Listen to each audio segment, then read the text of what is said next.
명절 잘 보내셨습니까? 예.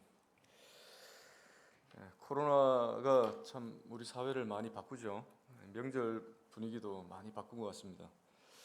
저희 집은 그 애들이 3명이다 보니까 어디 가도 집합 금지에 다 걸려요. 그래서 그 애들 띄워놓고 저희 부부 둘만 부모님 댁에 인사드리고 그렇게 했습니다. 코로나가 이렇게 참 어떻게 보면 그냥 전염병이잖아요. 그죠? 전염병인데도 불구하고 전 세계의 어떤 문화를 우리 생활 그런 문화를 바꾸는 걸 보면서 참 이런 힘이 참 대단하다. 또 앞으로도 또 어떻게 세상이 바뀔지 모르겠지만 그런데 한 가지 생각이 드는 것은 점점 더 어두워져 갈 것 같다는 생각이 계속 들었습니다. 코로나가 우리에게 주는 그 파급력뿐만 아니라 또 얼마 전에 또 인터넷을 통해서 보다가 뉴스를 또 접하게 됐는데 요즘 뭐 차별금지법 얘기는 늘 말이 많았잖아요. 그래서 차별금지법이 우리나라도 곧 이제 통과될 위기에 처해 있는 상황인데 미국은 벌써 지금 그 금지법이 이제 진행이 되어서 동성 간의 결혼을 어떻게 인정하지 않은 사람들은 뭐 구속되거나 뭐 그런 일들이 이제 비일비재하게 생깁니다. 그리고 제가 최근에 이제 그 본 뉴스가 1월 3일자 원래 1월 3일 5일자 그 뉴스인데 그런 내용이 있어요. 미국에는 그 하원과 상원이 있지 않습니까? 국회가 있는데 저 마스크 벗겠습니다. 미 하원 개회 기도를 그 어떤 목사님이 인도를 했습니다. 임마누엘 클리버라는 하원 의원이 117대 의회 기도를 했는데 그때 이제 이런 기도를 했어요. 우리는 유일신교적인 하나님인 브라마와 많은 다른 신앙에 의해 다른 이름으로 알려진 신들의 이름으로 구합니다. 그리고 그 기도를 끝마칠 때 아멘, 아우먼 이렇게 기도를 했다는 거예요. 이분이 목사라는 직분이 아니었다면 그렇게 지탄을 받지 않았을 텐데 30년 이상 그 감리교 목사로 지냈던 분이라고 하더라고요. 그런데 이런 분이 여러 신들의 이름으로 그 기도를 했다. 더 나아가서 아멘이란 말을 이제 쓰기가 싫었던지 아멘, 아우먼이라고 기도를 했다는 거예요. 아멘의 그 영어로 보면 어에 MEN 해서 이제 아멘이잖아요. 그래서 남자만 들어가면 안 된다. 그래서 여자도 들어가야 된다 해서 아멘, 아우먼이라고 기도했다는 거예요. 그런 뉴스를 접하고 또 낸시 펠로시라는 그 미국 하원 의장이 있습니다. 그 80세가 넘은 의장인데 그 의장은 이렇게 또 주장을 했습니다. 이것은 미래지향적인 개정안이다. 앞으로 이 의회에서 아버지나 어머니, 아들이나 딸과 같은 성을 구분하는 표기를 의회에서 금지시키겠다. 그래서 이제는 아버지, 어머니가 아니라 그냥 부모님 이렇게 두리뭉실하게 이제 부르는 거예요. 아들, 딸 개념이 아니고 그냥 자녀들. 왜 이렇게 하는가 봤더니 이게 차별금지법 때문인 겁니다. 성의 구분을 없애자. 그래서 이제 호칭도 그렇게 바꾸는 거예요. 점점 더 세상은 어떻게 보면 비정상적으로 돌아가고 있습니다. 그뿐만 아니라 또 뉴스들을 접하면 많은 참 그 사건 사고들이 많잖아요, 그죠? 흉악범죄가 계속 늘어나고 있어요. 그런 것들을 볼 때 우리의 마음이 어떻습니까? 그냥 오늘도 누가 죽었구나, 오늘도 무슨 사건이 있었구나 그렇게 생각하십니까? 아니면 그 마음에 그 뉴스를 보는 그 마음에 애통함이나 비통함이 있습니까? 저는 오늘 말씀을 전하면서 그런 애통함과 비통함에 대해서 한번 말씀을 드리고자 합니다. 오늘 본문 말씀은 열왕기하 2장 11절에서 14절입니다. 열왕기하 2장 11절에서 14절.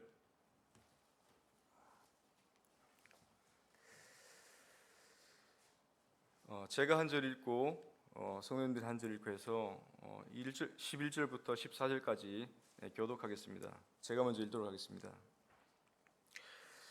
두 사람이 길을 가며 말하더니 불수레와 불말들이 두 사람을 갈라놓고 엘리야가 회오리 바람으로 하늘로 올라가더라.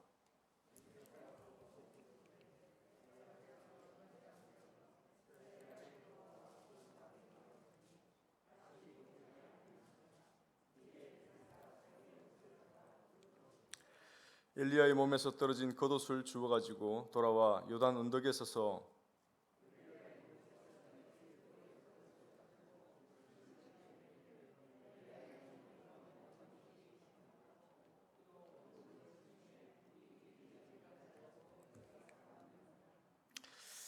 이 내용은 뭐 다 잘 아시잖아요, 그죠? 엘리야가 이제 승천하는 장면이고 엘리야의 그 믿음이 엘리야의 그 사역이 엘리사에게로 승계되는 그러한 장면입니다. 하나님의 사람으로서 그 한 시대를 살았던 그 엘리야는 그 하나님의 그 부르심을 입고 이제 회오리 바람을 타고 이제 승천을 하고 남은 그 엘리야가 사역을 이어받습니다. 이 내용은 그냥 단순히 봤을 때는 그러한 내용이었는데 저는 이 말씀이 새롭게 좀 부딪혀 왔습니다. 그 말씀이 뭐냐? 엘리야의 하나님 여호와는 어디 계십니까? 엘리야의 하나님 여호와는 어디 계십니까? 이게 제 마음에 부딪혀 온 거예요. 이 역사가 일어난 그 장소는 그 요단 동편입니다. 요단강을 건너서 요단 동편에서 벌어진 사건인데 그 요단 동편에서는 그 역사적인 많은 일들이 있었어요. 특별히 요단 동편에서의 역사는 그 사역의 승계가 이루어진 그 역사적인 장소입니다. 대표적으로 모세가 여호수아에게 이제 사역의 바톤을 넘기고 모세는 이제 죽음을 당하는, 그리고 여호수아가 그 사역을 승계받고 요단강을 건너는 그러한 일이 있었죠. 그리고 우리가 봤던 것처럼 엘리야와 엘리사의 사역 승계가 있었고, 이때 또 그 신약에 와서는 침례 요한과 예수님의 그러한 관계가 또 있습니다. 예수님도 침례 요한에게 침례를 받으시고, 그리고 요한이 잡혔다는 소식을 듣자 그때부터 요한의 그런 했던 그 회개를 선포하는 그러한 사역을 시작하는 장면을 보게 됩니다. 이렇게 역사적인 장소였던 요단 동편에서 벌어진 사건이고, 그리고 이 구절들을 한 구절씩 보시면 먼저는 이제 엘리야가 승천하는 장면을 보고 12절에 이제 엘리사가 이렇게 부르짖습니다. 내 아버지여, 내 아버지여, 이스라엘의 병거와 그 마병이여. 그 엘리야의 승천 장면을 보면서 엘리야에게 이렇게 부르짖는 거예요. 엘리사에게 있어서 엘리야는 아버지 같은 존재였습니다. 그에게 1차적으로 스승이었죠. 아주 영적인 스승이었고 또 영적인 아버지였어요. 이스라엘에게 있어서 엘리야는 아비의 심령으로 그 이스라엘을 품었던 걸 알 수가 있습니다. 그래서 엘리야는 아버지의 심령으로 이스라엘에게 말씀을 선포했던 선지자였다. 그렇게 볼 수가 있습니다. 두 번째로 엘리사에게 있어서 엘리야는 이스라엘의 병거와 마병이었다는 겁니다. 이스라엘의 병거와 마병이 무엇이냐? 이스라엘의 영적 지도자 엘리야이면서 그리고 영적으로 이스라엘을 보호하는 보호자였다는 거예요. 병거와 마병은 전투력을 상징하지 않습니까? 그래서 엘리야는 이스라엘을 방어하는 방어막이자 보호자, 영적인 보호자였다는 것을 이 말씀을 통해서 알 수가 있습니다. 열왕기하 13장에 보시면 이스라엘 왕 요아스가 이제 엘리사가 죽을 병이 걸리자 요아스가 엘리사를 찾아옵니다. 그때 요아스가 엘리사에게 그런 똑같은 고백을 하는 거예요. 이스라엘의 병거와 마병이라고 고백을 합니다. 그래서 이러한 영적인 지도자들은 그 나라를 지키는 영적인 보호자 된다는 것을 알 수가 있습니다. 그 피의 메리라고 하는 메리 여왕이 그 왕으로 있던 때에 많은 기독교인들이 순교를 당했습니다. 이때 반기를 들고 일어났던 분 중에 하나가 존 낙스라는 분인데, 이 존 낙스의 기도가 얼마나 두려웠던지 이 피의 메리, 정말 무소불위에 걸려가진 메리 여왕이 이 존 낙스의 기도를 제일 두려워했던 거예요. 그래서 이렇게 고백을 합니다. 영국의 백만군사보다 존 낙스의 기도가 나는 더 두렵다, 이런 고백을 합니다. 그리고 실제로 그 존 낙스가 감옥에 있을 때 계속해서 그러한 기도를, 그 나라를 위한 기도를 했기 때문에 드디어 메리가 죽음을 당하는 그러한 일이 벌어지게 된 거죠. 한 사람의 기도, 한 사람의 영적인 그러한 거장의 기도는 나라를 움직이기도 하고 나라를 살리기도 한다. 그런데 지금 이 엘리야는 승천을 했죠. 자기의 사역을 마치고 승천을 하고 엘리사 혼자 남겨지게 된 겁니다. 이때 남겨진 그 엘리사가 했던 행동이 바로 그 뒤에 나오는 이렇게 부르짖고 난 다음에 이렇게 행동을 하죠. 다시 보이지 아니하는지라. 이에 엘리사가 자기의 옷을 잡아 둘로 찢고, 주석을 보니까 둘로 찢었다는 표현은 슬픔을, 극도의 슬픔을 나타낸다고 이렇게 적혀 있더라고요. 첫 번째로는 그 영적인 아버지의 승천으로 인해서 그 부재로 인한 슬픔이었겠죠. 그래서 자기의 옷을 찢으면서 그 슬픔을 표현하는 것이었겠지만, 더 나아가서는 혼자 남겨졌잖아요. 영적인 아버지가 떠나고 자기 혼자 이제 그 아버지의 일을, 영적인 아버지의 그 사역을 감당해야만 하는 상황이 된 거지 않습니까? 거기에 대한 부담감, 또는 자기는 아직까지 거기에 대해서, 이런 사역에 대해서 받을 만한 능력이 없는 거예요. 성령의 갑절의 성령을 구했지만 갑절의 성령이 내게 임했는지조차도 알 수 없는, 그래서 어떻게 보면 무력감을 표현으로 이렇게 옷을 찢었지 않나 생각이 들었습니다.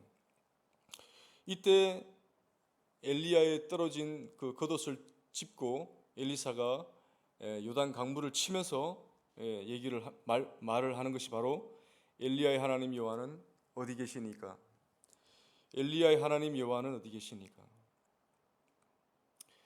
엘리사 앞에는 지금 건너야 할 요단강이 놓여져 있어요.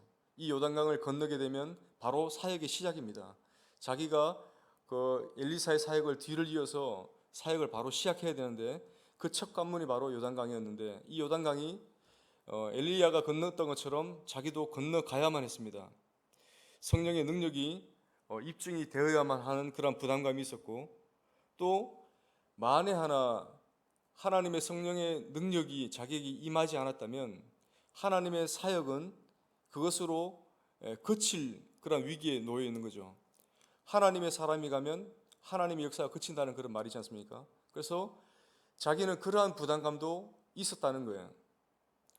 이러저러한 어떤 심리적인 갈등, 이런 것들이 이 짧은 구절에 들어 있었던 것으로 보여집니다.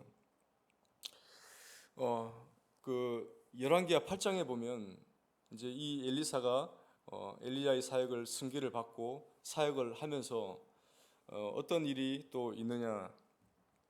그 아람 왕 베나닷이 이제 병이 들어서 자기가 이제 죽을 병에 걸리자 자기의 신하를 보냅니다. 하사엘이라는 신하를 보내서 내가 살 수 있는지 좀 알아봐 달라 해서 보냅니다. 이때 엘리사가 그 하사엘을 보고 왕이 나을 거라고 얘기를 합니다. 그리고 한 다음에 하사엘이 부끄러워할 정도로 뚫어져라고 쳐다보면서 눈물을 흘리는 장면이 나옵니다. 저는 이 구절을 읽으면서 엘리사는 단순히 하나님의 사람으로서 일을 했던 사람이 아니라 정말 이스라엘을 품었던 사람이라는 것을 느꼈어요. 정말 이스라엘을 품고 이스라엘을 위해서 일했던 사람이라는 것을 느꼈다는 것입니다. 하사엘이 곧 베나닷을 죽이고 왕이 되어서, 아람 왕이 되어서 나중에 먼 훗날 이 이스라엘을 침입을 해서 아이벤 부녀의 배까지 갈라내면서까지 그렇게 잔악을 행할 것을 미리 내다보고 이 엘리사는 눈물을 흘렸던 거예요. 그 이스라엘이 당할 비참함을 바라보면서 눈물을 흘렸던 것입니다. 엘리사의 중심에는 죄악으로 말미암아서 심판받게 될 그 이스라엘에 대한 어떤 비통함 또는 애통함이 늘 있었던 선지자였다는 것을 알 수가 있습니다. 그럼 엘리야는 또 어떤 선지자였나? 엘리야도 동일한 심정을 가진 분이었다는 것을 알 수가 있습니다. 우리가 생각할 때 엘리야는 첫 번째로 떠오르는 이미지가 불의 종이잖아요. 불의 종. 그래서 내 말이 떨어지지 않으면 이 3년 반 동안 비가 오지 않는다. 그 비가 오지 않게 하는 그런 역사도 이루었고, 갈멜산에서 850명의 그 바알과 아세라 선지자들을 물리치는 그러한 불의 종으로서의 역할을 감당했던 선지자로 우리에게 각인되어 있습니다. 그러나 더 눈여겨봐야 될 것은 그는 죄악이 넘치는 이스라엘에 대한 애통함이 있는 선지자였다는 거예요. 죄악이 넘치는 그 이스라엘에 대한 애통함, 비통함이 그 마음에 있었던 선지자였다. 어떻게 알 수 있느냐? 열왕기상 19장에 보면 이제 그 이세벨의 낯을 피해서 도망하다가 하나님의 임재를 경험하게 되고 그 하나님의 임재 앞에 이러한 고백을 합니다. 내가 만군의 하나님 여호와께 열심히 유별하오니 이는 이스라엘 자손이 주의 언약을 버리고 주의 제단을 헐며 칼로 주의 선지자들을 죽였으며며 오직 나만 남았거늘 그들이 내 생명을 찾아 멸하려 하나이다. 주의 제단을 헐고 주의 선지자들을 죽이고 이제 남아있는 나마저 죽이려고 합니다. 이러한 죄악된 세상을 어찌하시렵니까? 이것이 엘리야의 심중에 늘 있었다는 것을 알 수가 있습니다. 하나님의 사람들, 특히나 이 성경에 나와 있는 사람들은 다 공통점이 뭐냐? 그런 것 같아요.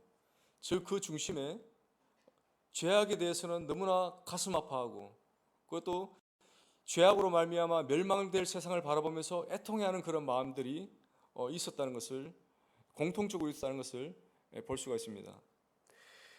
대표적으로 또 한 분을 들자면 저는 아모스 선지자가 생각이 났습니다. 이 아모스 선지자는 직업이 목자였어요. 그리고 뽕나무를 재배하는 그런 농부였습니다. 무명의 목자요 무명의 농부였던 아모스가 하나님께 부름을 받고 하나님의 말씀을 선포하는 선지자가 됩니다. 근데 또 독특한 것은 이 선지자는 고향이 유다 땅이에요. 유다인데도 불구하고 북이스라엘로 넘어가서 거기에서 하나님 말씀을 선포했다는 것입니다. 물론 이러한 선지자를 북이스라엘은 반가워하지 않았습니다. 그리고 그의 선포된 말을 듣기 싫어했어요. 그래서 이런 말을 합니다. 선견자야, 너는 유다 땅으로 도망하여 거기 가서 거기에서나 너희 떡을 먹고 거기에서나 예언하고 다시는 베델에서 예언하지 말아라. 너는 네 집으로 돌아가서 거기서나 예언하고 하려면 하고 여기는 오지 마라. 이러한 배척을 당하게 됩니다. 자신의 생업이 있었잖아요. 목자요 또는 농부였던 그 아모스가 왜 아무도 인정하지 않는 그러한 사역의 길을 가게 되었을까? 첫 번째는 하나님 말씀이 임해서이겠죠. 하나님께서 부르시고 시켰기 때문에.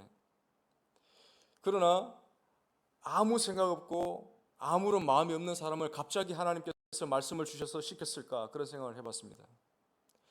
목자였고 농부였던 그 아모스의 마음에는 북이스라엘에 넘치는 죄악에 대한 애통함이 있었을 거라는 생각이 들었습니다. 그러한 애통함이 있는 그 아모스에게 하나님 말씀이 임하셔서 하나님께서 그를 북이스라엘로 보내신 거죠. 역시나 죄악으로 말미암아 고통하는 그러한 세상에 대한 애통함을 볼 수가 있는 것입니다. 신약의 엘리야라고 하는 침례 요한도 마찬가지입니다. 예수님께서 오리라고 한 그 엘리야가 바로 침례 요한이었다고 말씀하시잖아요. 그 침례 요한의 시대에 침례 요한은 어땠는가를 살펴보면 또 그분의 심정이 어땠는지를 알 수가 있을 것입니다. 이것은 말씀을 한번 찾아보시겠습니다. 누가복음 3장 1, 2절입니다.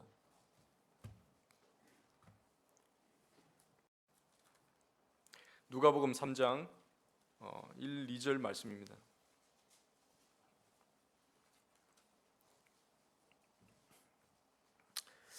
제가 읽도록 하겠습니다. 디베르 황제가 통치한 지 15해 곧 본디오 빌라도가 유대의 총독으로, 헤롯이 갈릴리의 분봉왕으로, 그 동생 빌립이 이두레와 드라고니 지방의 분봉왕으로, 루사니아가 아빌레네의 분봉왕으로, 안나스와 가야바가 대제사장으로 있을 때에 하나님의 말씀이 빈들에서 사가랴의 아들 요한에게 임한지라. 많은 그 당시 통치자들의 이름이 열거되어 있고 그들이 다스리던 지역이 열거되어 있습니다. 이 누가복음 3장 1, 2절은 어떻게 보면 그 당시 시대 상황을 그냥 사실적으로 묘사했다고 보여집니다. 사실적으로 이러한 시대였다고 말씀을 하지만 더 자세히 보면 지금 하나님의 말씀은 이러한 세상 왕들, 세상 통치자들, 세상 종교 지도자들과 빈들에 있는 요한을 대조시키고 있는 거죠. 그리고 하나님의 말씀은 이러한 위정자들과 잘나가는 집권자들에게 하나님의 말씀이 간 것이 아니라, 하나님의 관심이 간 것이 아니라 어떻게 해요? 빈들에 있는 요한에게 갔다는 겁니다. 빈들에 있는 요한에게 하나님의 말씀이 임했다는 거예요.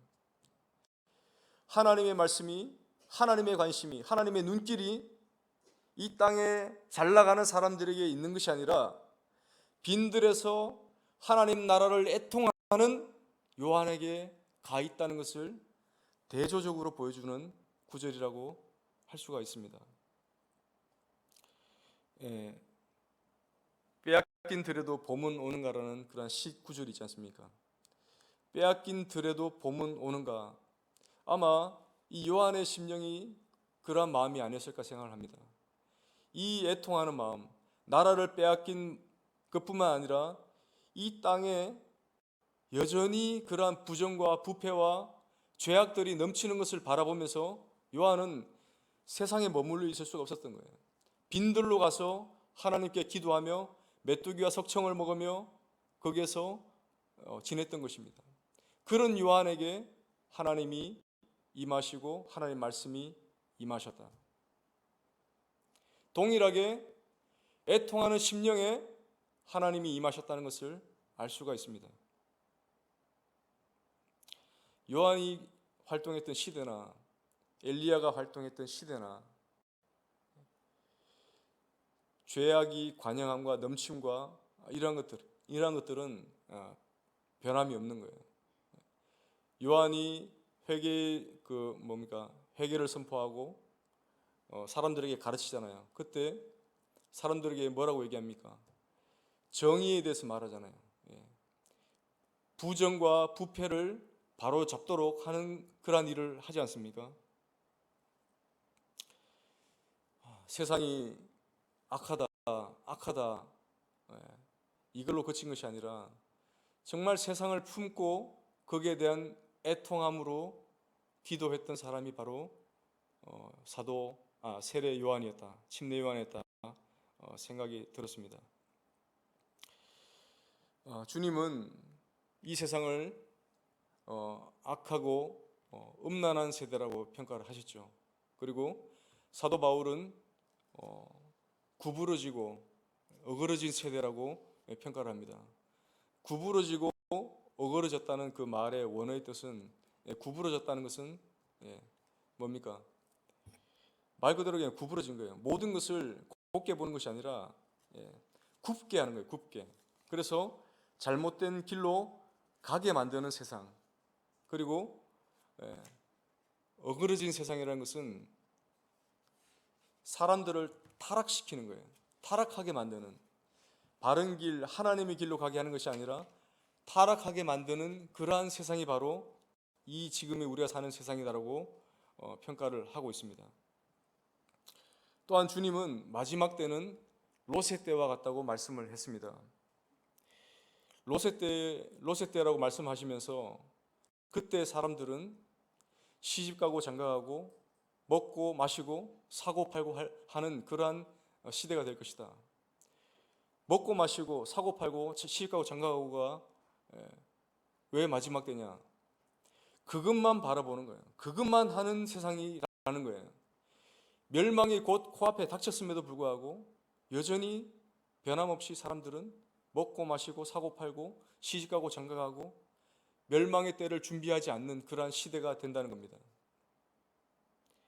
베드로후서 2장 7절 8절에는 베드로 사도가 이렇게 말을 합니다.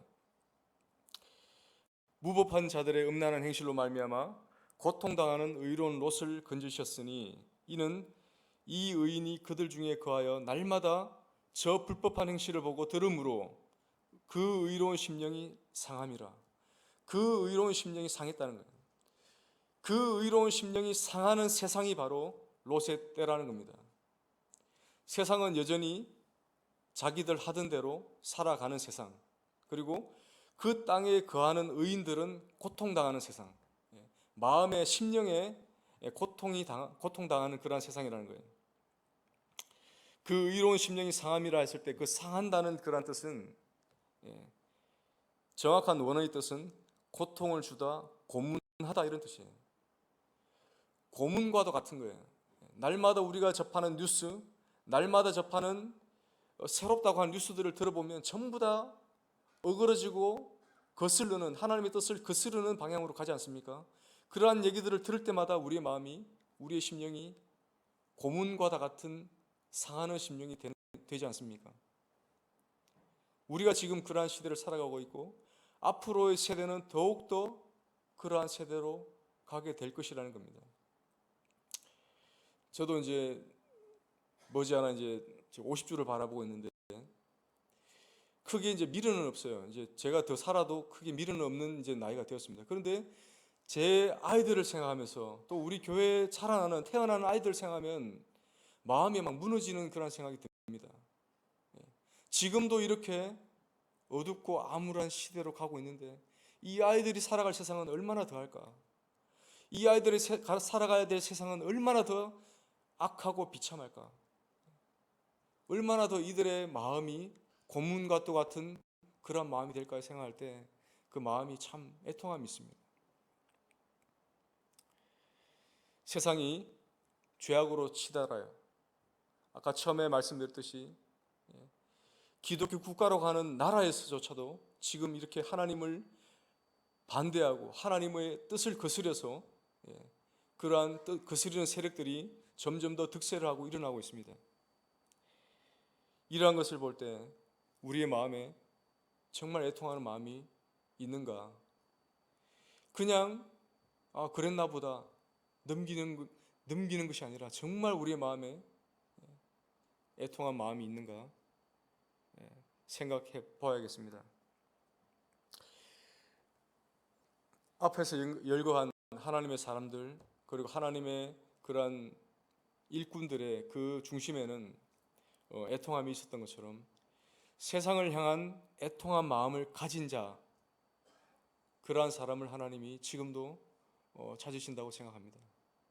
하나님께서 관심을 가지시고 그 사람의 기도에 귀를 기울이시는 사람은 누구냐?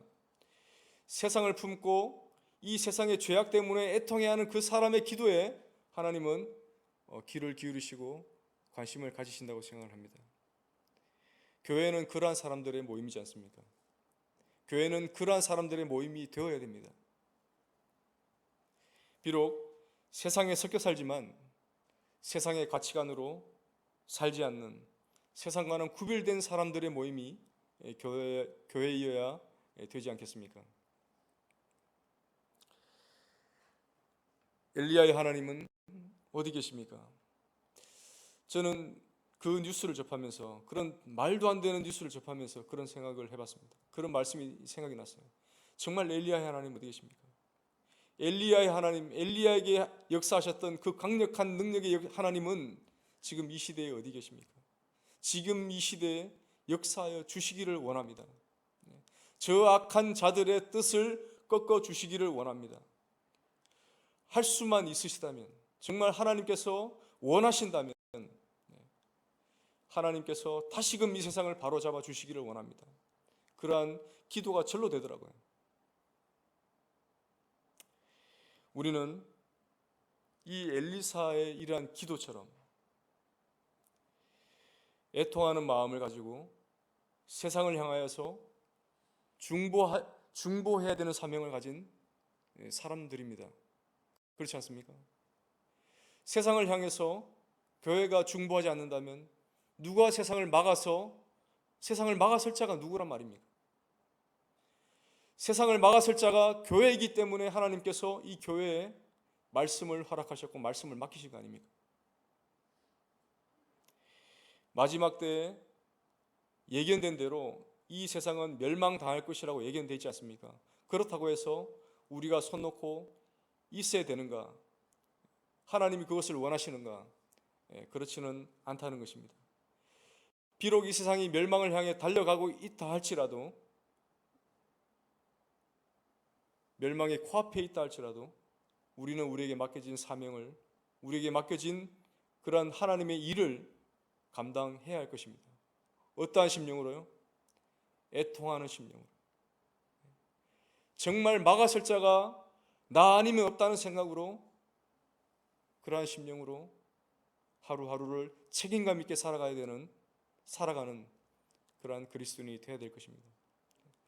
참 새해 좋은 말들 좀 덕담하고 이러면 참 좋은데, 그죠? 그래서 좀 희망적인 얘기를 하면 좋은데 참 그렇습니다. 준비를 하면서도 마음이 무겁더라고요. 그렇지만 이것이 우리의 사명을 어떡합니까? 이것이 우리의 마지막 시대에 우리에게 맡겨진 소명이기 때문에 우리는 깨어서 정신을 차리고 그 일을 감당해야 될 줄로 믿습니다.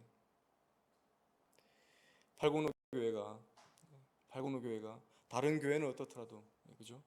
팔공로 교회만이라도 우리의 마음을 다시금 바로잡고 하나님의 사람들이 가졌던 그 마음을 가지고 세상을 바라보면서 세상에 나아가는, 그래서 하나님이 기뻐하시는 마지막 때까지 하나님께서 그 하나님의 시선이 머무는 그러한 팔공로 교회가 되었으면 하는 마음이 있습니다.